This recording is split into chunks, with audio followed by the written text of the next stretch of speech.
Hello, it's Jeff Gardner, and for this Wealth Weekend blog post, one of the things that I was thinking about is a lot of people email me, and since we recently launched my new 20-page PDF newsletter at millionairetraining.com, I've had a lot of people emailing me, and they're all asking, okay, Jeff, we saw your numbers. We saw you're making, over $1 million a year in your own business. How can we do that? And it's all very money focused, right? It's all about how can I make more money? How can I make extra income, quit my job, become rich, and whatever, which I completely understand, because I remember very early on when I was living in a trailer struggling to get by, deep in credit card debt. That's all I could think about was if I had the money, that would solve all my problems. I wanted to get filthy, stinking rich, and at the time I was filthy and stinking, but I wasn't rich. So over time, though, I made money. I started making a lot of money, and what I realized at that point, because I had this goal of making $1 million, right?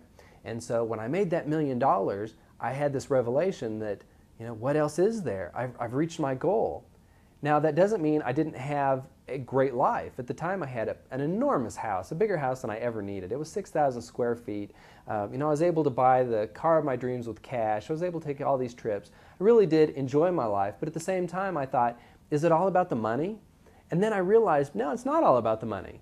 It's about having the lifestyle that you want, because the money isn't the end result. The end result is happiness.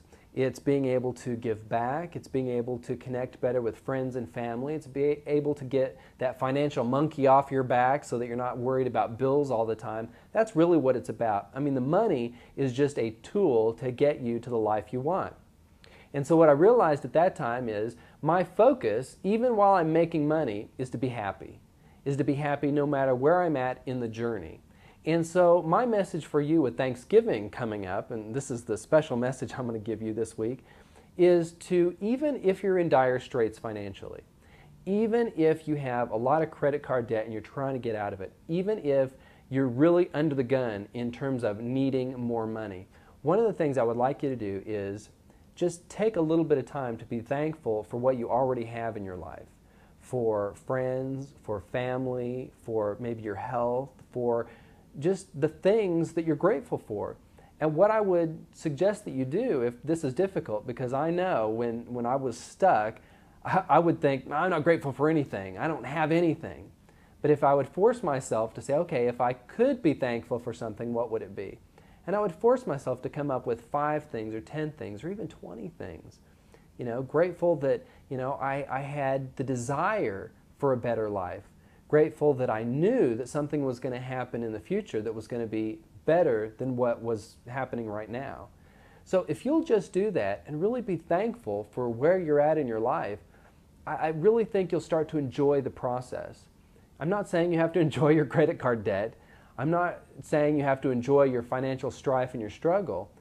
But, if you don't enjoy your life now, let's say you're holding back on that enjoyment. You're holding back on that happiness because you're saying, oh, that's only going to happen when all this credit card debt is off. And so you figure out a way to get that credit card debt behind you in a year or 2 years or maybe 5 years. Do you really want to doom yourself to be unhappy for a year or 2 years or 5 years? No. Instead, why can't you happily enjoy the process of getting out of credit card debt and of changing your life? And so I think one of the best ways to do that is just to sit down and find out what you're really thankful for, what you're grateful for in your life. And so this Thanksgiving, I hope you would do that and maybe share that message with some other people as well who might be struggling, who might be in dire straits, who need somebody to tell them to keep their chin up and keep going forward. And I think if you do that and you pay it forward and pass it on, you're really going to get some great benefits back. Maybe not financial benefits, but not everything in this life is about money. It seems like it is. Believe me, I understand. It seems like it is. But in a lot of cases, it's about relationships, making connections, building your own happiness, and enjoying the journey. So that is this week's Wealth World Weekend. I know it's not a very specific tip on making money, but I believe that if you can happily enjoy the journey and you can be grateful for what you have, I believe that good things come to those people a lot faster and easier than people who bemoan their situation, who enjoy their struggle and want to tell everybody about it, and who play the victim. So be thankful, be grateful for where you're at right now, try to enjoy the process and enjoy the journey. And I believe you're going to attract the finances in to help you get out of whatever situation you might be in, or even if you're in a great situation, going to attract more finances in and more good things into your life. So with that, I will sign off, and I hope you're having a great day. I'll talk to you later.